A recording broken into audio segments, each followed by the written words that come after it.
জুলাই সনদ বাস্তবায়ন প্রশ্নে এখনও মতৈক্য হয়নি।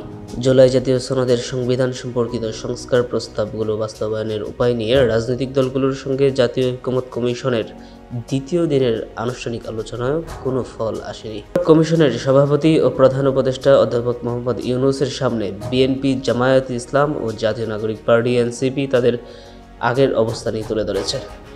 জুলাই সনদ নিয়ে নির্বাচনকে শর্তযোগ্য করা যাবে না বিএনপি। গতকাল প্রধান উপদেষ্টার উপস্থিতিতে বিএনপির স্থায়ী কমিটির সদস্য সালাউদ্দিন আহমেদ আলোচনায় অংশ নিয়ে বলেন, জুলাই সনদে সই করতে বিএনপি প্রস্তুত। সনদ বাস্তবায়নের যে প্রস্তাবগুলো এসেছে সেগুলো বাস্তবায়ন করা হলে যে কোনো নাগরিক আদালতে চ্যালেঞ্জ করতে পারেন। সেটা হলে প্রধান উপদেষ্টার বৈশ্বিক সুনাম নিয়ে অনেকে হয়তো প্রশ্ন করবেন। এটা তারা কখনোই দেখতে চান না।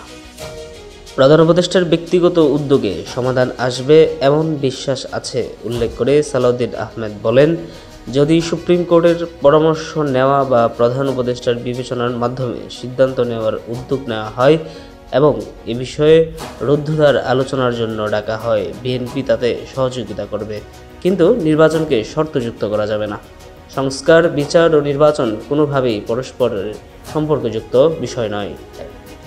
নির্বাচনের আগেই সনদ বাস্তবায়ন চায় জামায়াতে ইসলাম। জামায়াতে ইসলাম আগামী নির্বাচনের আগে সনদের বাস্তবায়ন এবং তার ভিত্তিতে আগামী নির্বাচন চায়। অবশ্য সনদের বাস্তবায়ন পদ্ধতি নিয়ে দলটির মতভিন্ন রয়েছে। প্রধান উপদেষ্টার সামনে জামায়াতে ইসলামের পক্ষ থেকে সনদ বাস্তবায়নের দুটি বিকল্প উপায় তুলে ধরেন দলটির সহকারী সেক্রেটারি জেনারেল হামিদুর রহমান আজাদ।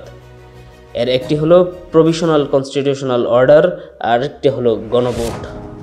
সনদ বাস্তবায়ন প্রশ্নে ঐক্যমত না হলে গণভোটে জনগণের রায় নেওয়ার পক্ষে দলটি। জামায়াতের এই নেতা বলেন, অন্তর্বর্তী সরকারের প্রতিশ্রুতি ছিল সংস্কার, গণহত্যা, বিচার ও উৎসবমুখর পরিবেশে ইতিহাস সেরা নির্বাচন। ঐক্যমত্যের ভিত্তিতে জাতীয় সনদ এবং এর ভিত্তিতে আগামী নির্বাচন হলে তা সুষ্ঠু, নিরপেক্ষ ও গ্রহণযোগ্য হবে। জুলাই সনদ অনুযায়ী নির্বাচনের দাবি চরমোনায়। গণমাধ্যমে পাঠানো এক বিবৃতিতে তিনি বলেন, 2024 সালের জুলাই অভ্যুত্থানে ছাত্র জনতা রক্ত ও জীবন দিয়েছে দেশ থেকে স্বৈরতন্ত্র চিরতরে উৎখাতের জন্য।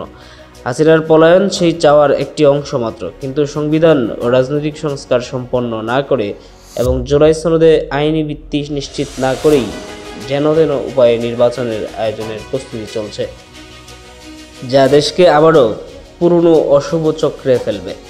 এদিকে আগেই নির্বাচনের সনদ চায় এনসিপির সদস্য সচিব আক্তার হোসেন বলেন, সংবিধান সম্পর্কিত যেসব প্রস্তাবে ঐক্যমত হয়েছে সেগুলোর মাধ্যমে সংবিধানের মৌলিক অনেকগুলো জায়গায় পরিবর্তন আসবে। এত বড় ধরনের পরিবর্তন শুধু সংবিধান সংশোধনের মাধ্যমে আনা হলে তা টেকসই হবে কিনা আশঙ্কা আছে, কারণ এর আগে সংবিধানের সংশোধনী আদালতে চ্যালেঞ্জ হয়ে তা বাতিল হয়েছে। সে কারণে এনসিপি মনে করে গণপরিষদ নির্বাচন করে সংবিধান সংক্রান্ত প্রস্তাবগুলো টেকসই বাস্তবায়ন করা সম্ভব। সেক্ষেত্রে দলগুলোকে ঐক্যমতের জায়গায় পৌঁছাতে হবে। গতকাল আলোচনায় নির্বাচনের প্রসঙ্গও উঠে আসে। বিএনপি বলেছে, ফেব্রুয়ারিতে নির্বাচন হতেই হবে। নির্বাচন নিয়ে কোনো অনিশ্চয়তা সৃষ্টি হলে জাতীয় ও আঞ্চলিক নিরাপত্তা হুমকির মুখে পড়তে পারে। অন্যদিকে জামায়াত ইসলাম বলেছে, তারাও ফেব্রুয়ারিতে নির্বাচন চায়, তবে জুলাই সনদের ভিত্তিতে নির্বাচন হলে সেটা সুষ্ঠু ও গ্রহণযোগ্য হবে। এনসিপি বলছে, সংস্কার টেকসই করতে হলে দরকার গণপরিষদ নির্বাচন। দলগুলোর এই মতভিন্নতার মধ্যে প্রধান উপদেষ্টা অধ্যাপক মোহাম্মদ ইউনূস বলেছেন, আমরা বারবার বলেছি ফেব্রুয়ারিতে নির্বাচন হবে, ফেব্রুয়ারির প্রথমার্ধেই নির্বাচন হবে।